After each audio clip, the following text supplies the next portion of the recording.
ಸ್ನೇಹಿತರೆ, ಈ ಪೌಷ ಸಂಕಷ್ಟ ಚತುರ್ಥಿಯ ದಿನದಂದು ಮಾಡುವಂತಹ ಪರಿಹಾರ ಕ್ರಮಗಳು ಹೀಗಿವೆ. ಮೊದಲನೆಯದು, ಮಕ್ಕಳ ಉದ್ಯೋಗದಲ್ಲಿನ ಪ್ರಗತಿಗಾಗಿ ಈ ಒಂದು ಸಣ್ಣ ಪರಿಹಾರ ಮಾಡಬೇಕು ಎಂದು ಹೇಳಲಾಗಿದೆ. ಸ್ನೇಹಿತರೆ, ಪರಿಹಾರ ಹೀಗಿದೆ.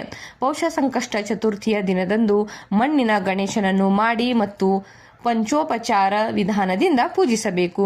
ಈ ದಿನ ಗಣಪತಿಯನ್ನು ಹಳದಿ ಬಣ್ಣದ ಬಟ್ಟೆಯಿಂದ ಅಲಂಕರಿಸಿ ಸಂಜೆ ಚಂದ್ರನಿಗೆ ನೀರನ್ನು ಅರ್ಪಿಸಿ ಉಪವಾಸವನ್ನು ಕೊನೆಗೊಳಿಸಿ ಎಳ್ಳು ಮತ್ತು ಬೆಲ್ಲವನ್ನು ಗಣೇಶನಿಗೆ ಅರ್ಪಿಸಬೇಕು. ಸ್ನೇಹಿತರೆ, ಎರಡನೆಯದಾಗಿ ಮಗುವಿನ ಸುರಕ್ಷತೆಗಾಗಿ ಈ ದಿನ ಗಣೇಶನನ್ನು ಪೂಜಿಸುವಾಗ ಸಂಕಟ ನಾಶನ ಗಣೇಶ ಸ್ತೋತ್ರವನ್ನು ಪಠಿಸಬೇಕು. ಹೀಗೆ ಮಾಡುವುದರಿಂದ ನಿಮ್ಮ ಮಕ್ಕಳ ಎಲ್ಲ ದುಃಖಗಳು, ತೊಂದರೆಗಳು ಮತ್ತು ಅಡೆತಡೆಗಳು ದೂರವಾಗುತ್ತವೆ ಎಂದು ಕೂಡ ಹೇಳಲಾಗಿದೆ. ಅದೇ ರೀತಿಯಾಗಿ ಮೂರನೇ ಪರಿಹಾರ,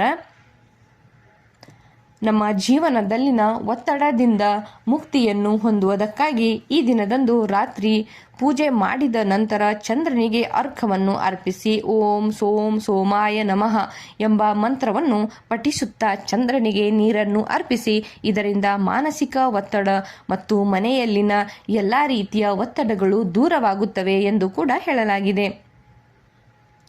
ಸ್ನೇಹಿತರೆ, ಮಾಹಿತಿ ಇಷ್ಟ ಆಗಿದ್ದಲ್ಲಿ ಚಾನೆಲ್ನ ಸಬ್ಸ್ಕ್ರೈಬ್ ಮಾಡಿಕೊಳ್ಳಿ.